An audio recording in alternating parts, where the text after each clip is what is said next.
Kipketer, Kipketer, and Kinyor. And the young Australian team, really a dark horse, really, for a place here. Ralph, Gregson, Williamson, and West. They're running really well. Most of their men can get round about the 146 mark, I think, if they push themselves. But can they get close to this particular team, who could really get under the world record? Rotich, Kirongo, Kinyor, and Kipketer. Well, they're just having to go back to the start line again before they go through. But the Kenyans already hold that world record, set back in 2002 in Brussels. And a very strong Polish team there with Ladowski and Schott, two top men to look out for in this race. Well, the interesting things here, Steve, notice that the Poles have got their two best athletes on the last two legs, whereas the Spaniards have got their two best athletes on the first two legs. Well, it's a tactical race, this, really, 4x800 meters. You've got to really think it through, because if you put your worst guys on the first couple of legs, you could be behind, but then that gives the two best men something to chase. Whereas if you take the other option of going hard first, you give the other athletes maybe something to chase after. And I know it might sound like a silly point, Steve, because they're not travelling at the same speeds under quite the same pressure in terms of changeovers, but I wonder whether one or two of these quartets have almost taken the changeovers for granted and not actually bothered. It's not inconceivable, because they don't necessarily do an awful lot of these distance relays, it's not inconceivable that they might misjudge the pace, as the athlete coming in could tire significantly, as you well know, over the last 5-10 metres in an 800 metres. Oh, and at 800 metres, if you've given everything you've got, you are coming in quite slowly, I'm afraid, of the last 10 metres or so. But having said that, it's going to be difficult to see, I think, whether, you know, tactics are going to be an issue here. If the Kenyans go off hard, they'll be chasing them as much as they can. The American team, I think, could do that. They could chase the Kenyan team, and it could be an interesting race if they do that. Whereas I think the Australians, maybe and the Spanish teams, they'll be fighting it out maybe for 3rd and 4th places. But wait and see. Cheruiyot here, just limbering up just before the start. And as I say, world semi-finalist in 2013. Best of 144.38. So you can see that most of the Kenyan team can dip under that magic 144. And if we get below that 145 for every single member, it will be a world record. But looking at the flags, they are dropping. So that's an important factor too. And given their PB, Steve, as you say, Kenya in particular, all of them just about the slowest guys on the team, 145.3 Kirongo. But with a running start, how much is that going to take off that PB? That PB from a standing start, of course. Is the momentum going to make a difference when they're doing an 800 metre, an 8-lap relay? I don't know. It's going to be a question mark. We have to wait and see. I mean, that's the thing. And they haven't got David Rudisha too. Look at that. I mean, you take out that man, the world record holder, Olympic champion, and you can still field a team that could break the world record. But there's the lineup: Poland, Kenya, Australia, Uganda, Spain, Slovakia. And the big two, I suppose, there's the United States having to share the team, or I should say their lane with Slovakia. Kenyans in lane 2, the one to watch, I suppose. As we said, the lead there going for them, 144 man. Let's just wait and see what sort of tactics they're going to produce. Are they going to go off hard? There is a bonus of $50,000 if they do break that world record. That's got to be an incentive, hasn't it? It surely has, I believe, and I think the Kenyans have got a good man with Ferguson, Rotich, Cheruiyot to do just that on the first leg for them. He really emerged on the world scene last year, and I think he's one of those guys who like to go out hard. So this, the first final of the IAAF World Relays. It's the men's 800 metres, and left almost on his blocks at the start there was the Ugandan. And it is indeed the Kenyan Cheruiyot who's showing strongly. Right on the outside, the United States are all led off by Michael Rutt.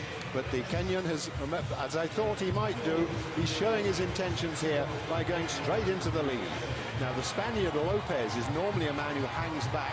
How will he run it? Well, he's on the inside there in the red and gold colours of Spain, but he's back in 4th place. It's the American Rutt who's now coming up to chase Cheruiyot. It'll be fascinating to see how fast the first lap is. Steve Arrett. He's going off hard, isn't he? But Rutt really has made the right decision. You've got to go after the man here. You can't let them drift. Because if you do that, they're going to get a big gap, and that's going to be comfort zone for the Kenyans. They love that sort of thing. They like to be put in a position where there's no pressure. Let's look at the time. He's gone through in a 51. He's not slowing down, is he? No, this is just the pace that's needed for something very special. Okay, he's out on his own. Will the whole of the rest of the Kenyan team be out on their own? Can any of the other nations claw it back? We know the Poles have got two very good men at the last ones, Lewandowski and Schott, but will they be anywhere in contention? It's Cheruiyot for Kenya with just 200 metres of this first lap to go. Then there's a, 25-metre gap back to the Americans, then the Spaniards. The Poles, who I mentioned before, are third from the back. One team just tailed off right away. It's the Kenyans really firing away here. Lopez of Spain has run really well. He's come through past Ruck into second place. But there's a big lead. It's 30 metres now as Cheruiyot takes off for the Kenyans. He hands over. Let's see who takes in second place. Yes, it's the Spaniards, then the Americans. So, change of order for the Kenyans. We thought it was going to be Kirongo on the second leg. It is, in fact, Koech Kinyor who has taken up the baton. 2013 Kenyan Championship gold medalist, and he has been given a terrific foundation on which to build by his opening leg runner, Ferguson, Rotich, Cheruiyot. Spain still going well, but look at the size of the gap being opened up by the Kenyans. And as Joe Kinyor makes his way round the top of the bend, I was watching the clock. The first leg finished in almost bang on 1:45. A world record is not inconceivable. Well, actually, we've got 1:46 on our computer screen, so 55.3 second lap, but it's still on. Kinyor looking incredibly comfortable, and there is almost, well, that is around a 40-metre gap as we move into the second lap of this second leg. Kenya way out in front. Bermuda showing well. But Kenya, with clear daylight, this a time trial for the East African nation.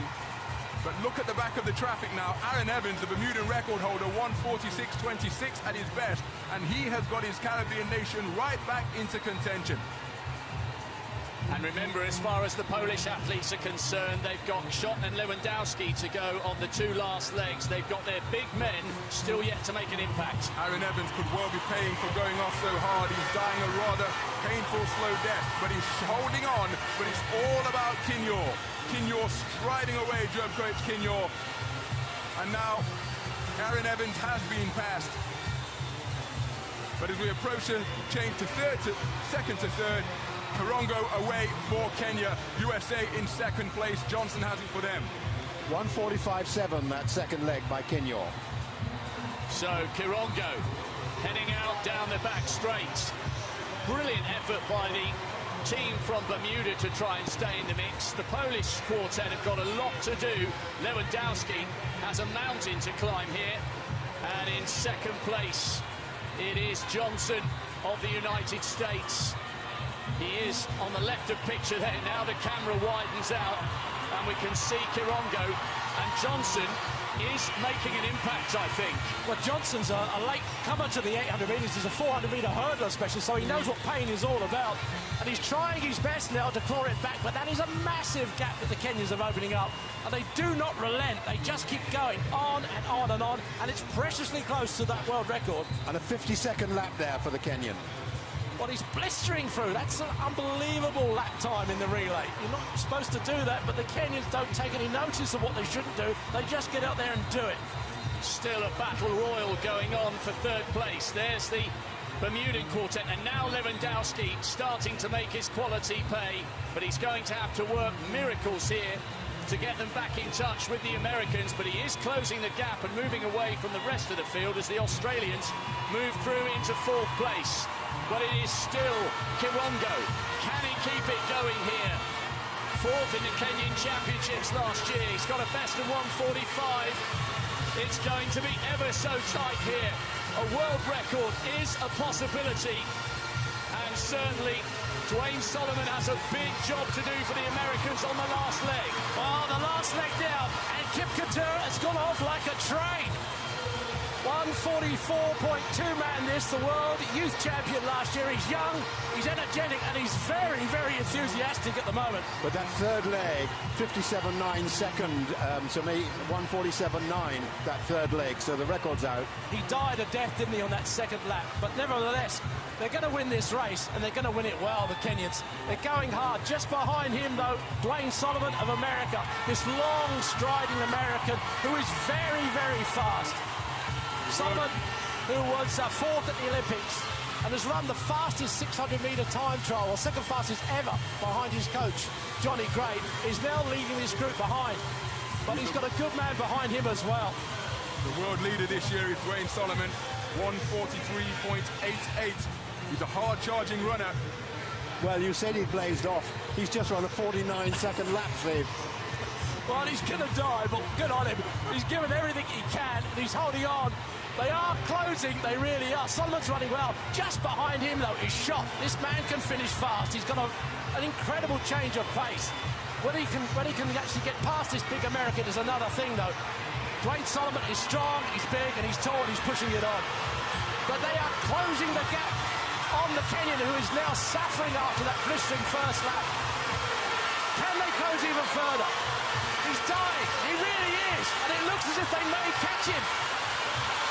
Well, can Solomon do it? The gap is now 10 metres. 8 metres to go. Shot is coming past Solomon. Can Shot close the gap and get the gold medal? Can he not? No, the Kenyan holds on. Well, Kipketer gave everything he had, and there wasn't much there. The tank was empty, but he came through in the end. The Kenyans get it. They led from gun to tape. There was drama on that last lap of this particular race. And it got the crowd on their feet. They thought it was going to be really a dramatic...